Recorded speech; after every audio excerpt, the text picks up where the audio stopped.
Alright, here we are on day 3 in this mod, mod 5. So we have been examining Newton's second law, which says the sum of the forces equals ma. So during our discussion, our problems on this, we have largely ignored the force of friction. We always assume that friction doesn't matter that much or it's insignificant, but no more. We're going to pull out the force of friction and study it today. So that is our day 3 emphasis, force of friction. So let's define friction. So again, anything I write on this paper is to be written in your notes, and Mr. DeBloom will evaluate those on a scale of 0 to 10. So, easy to get a 10 by just writing it all down. Friction. It's the atoms of two surfaces, and they catch and interlock. And this always opposes motion. So, let me draw you a little sketch here. So you have, if you really look at a surface like your table, it looks like it's smooth, but if you look at it microscopically, the atoms and molecules are very jagged.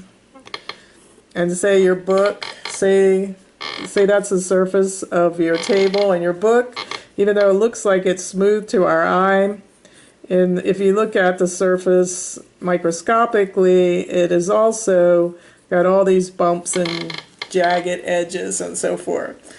Well, when the book sits on the table, these jagged peaks and valleys interlock with one another. And as these atoms of these two surfaces, they catch and interlock, it causes what we call friction. This interlocking and catching, and that is always opposing motion. So friction, that is a big deal. And in your formulas, you must make sure that you stay true to this idea. Friction always opposes motion. So when something is moving, is being opposed by friction. So when an object is still, let's think of this through. When an object is still, so imagine an object that is still, does it take more force, more effort to start it moving? Or think of this scenario, when an object is already moving, does it take more force to keep it moving? Which of these scenarios takes more force? To start an object moving from rest, or once it's moving to keep it moving? So let me show you an object here. Let's look at this object. Alright, so imagine I'll take my little finger and it's still, and I'm going to start it moving. Alright. For a little finger, this thing's pretty heavy. So for a little finger, this is really a lot of force. But now, let's say that it's already moving and I have to keep it moving. I feel a lot less force. Starting moving, it was a lot. Keeping it moving, not so much. That's true with any object that in your experience. Which does it take more force to start it from a standstill or to keep it moving once it's moving? This is always more. This is always less. And when you talk about these things, in terms of friction, we give them names. When an object is still, these jagged edges are more interlocked, and when it's moving, some of these interlocking jagged edges have been pushed out of their peaks and valleys, and the interlocking isn't as much while it's moving. So when it's still, it's really like locked in, and when it's moving, they're moving across one another, so it takes less force. So there's two names that we're going to pull out. There's the force of friction that opposes motion when the object is moving, and That has a name. When the object is moving, we call it kinetic friction.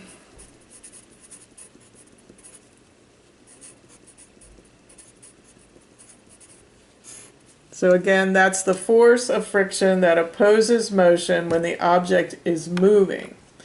And of the force of friction that opposes motion when the object is still is going to be called static friction.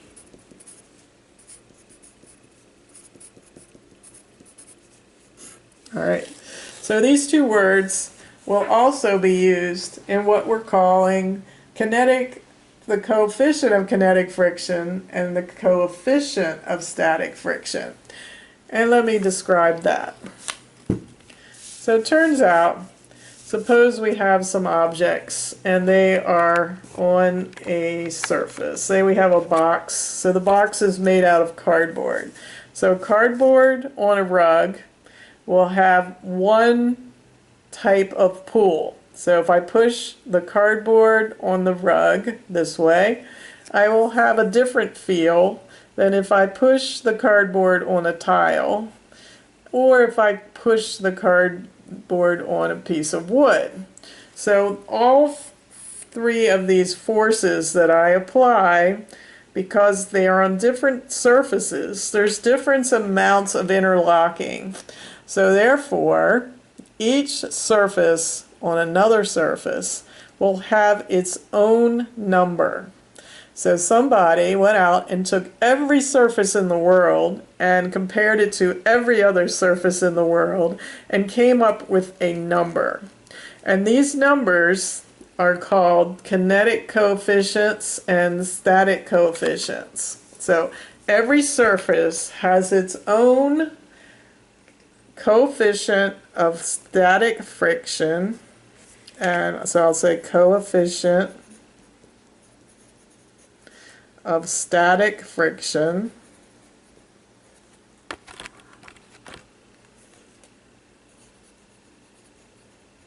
and every surface has its own coefficient of kinetic friction.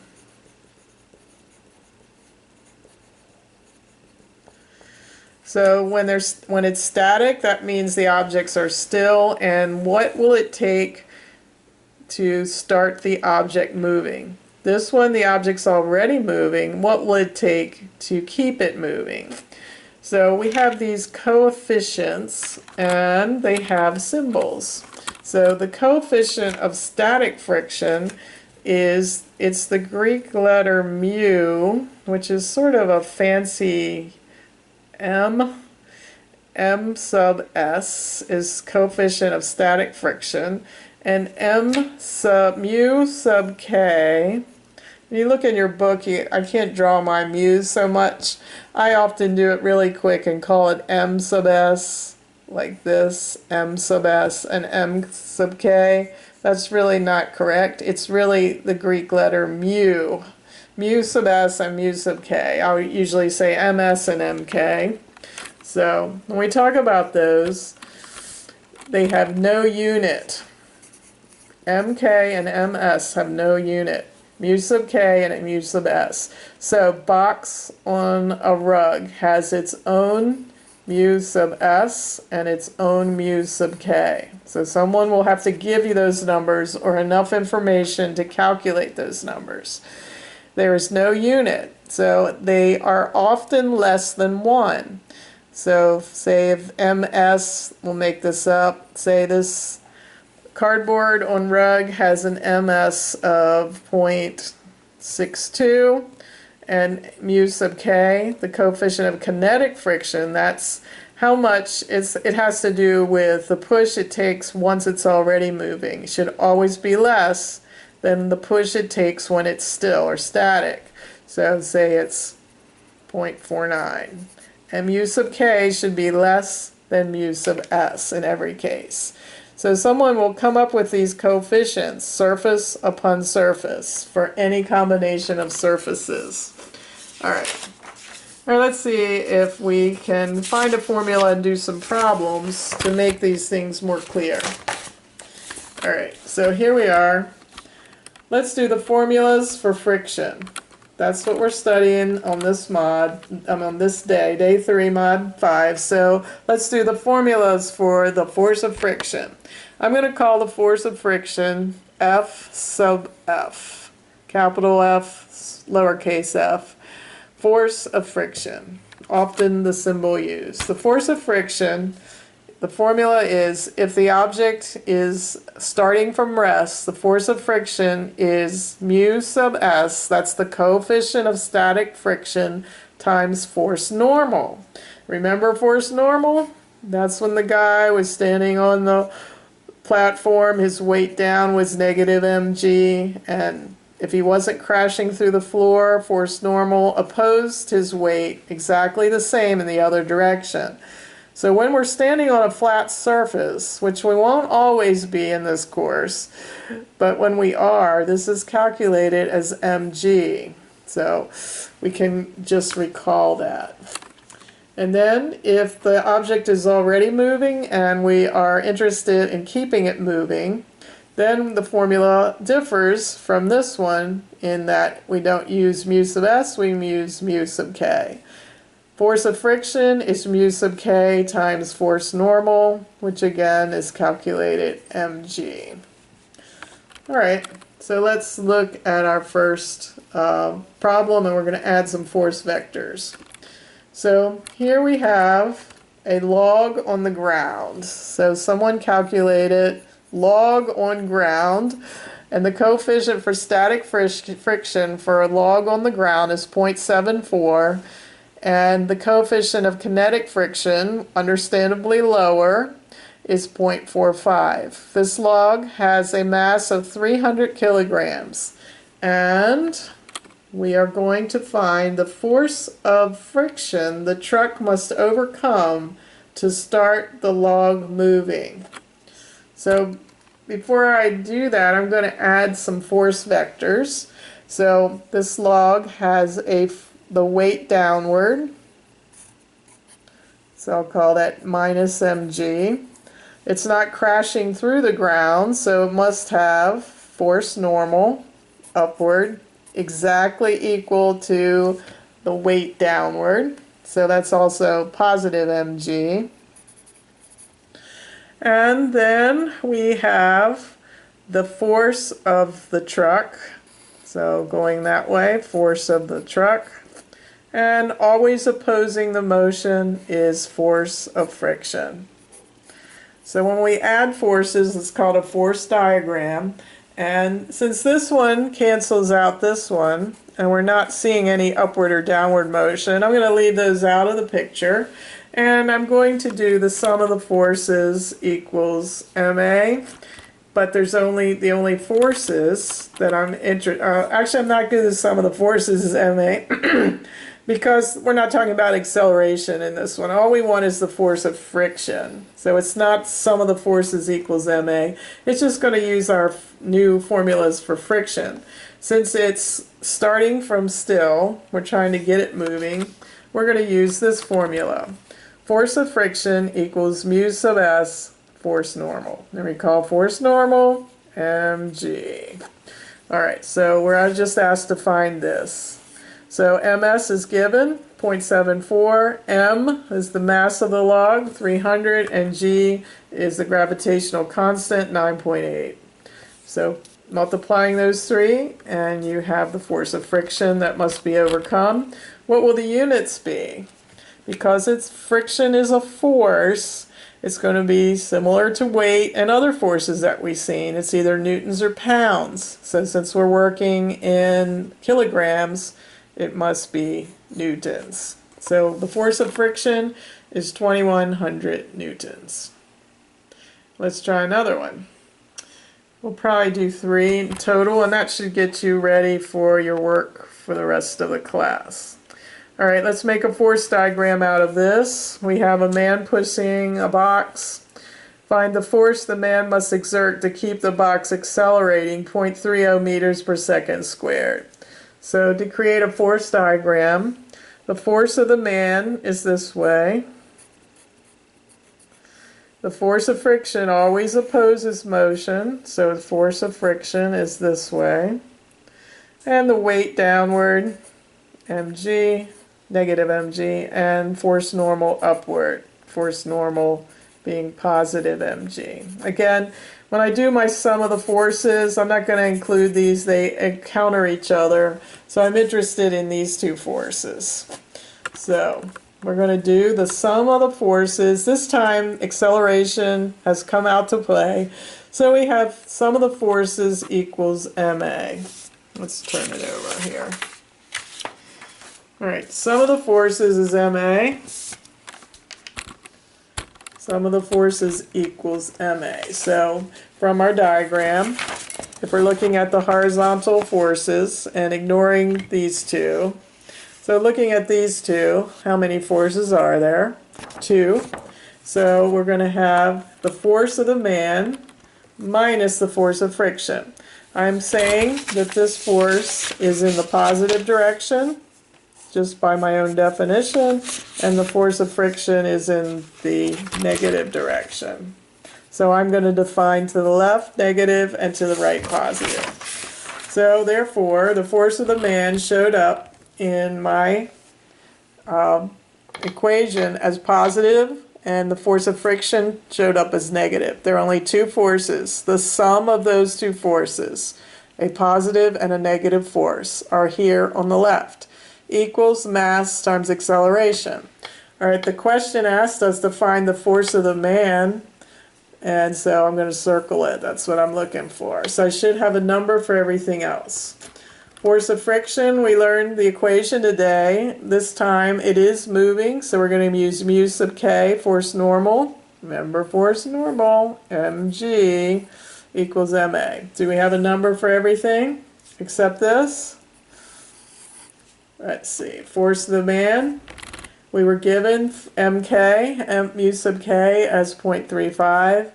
Force normal is m, mass of the box, and g, the gravitational constant, equals mass of the box again, but this time acceleration is not due to gravity like it is for force normal, it's the actual acceleration of the box, and that was 0.30.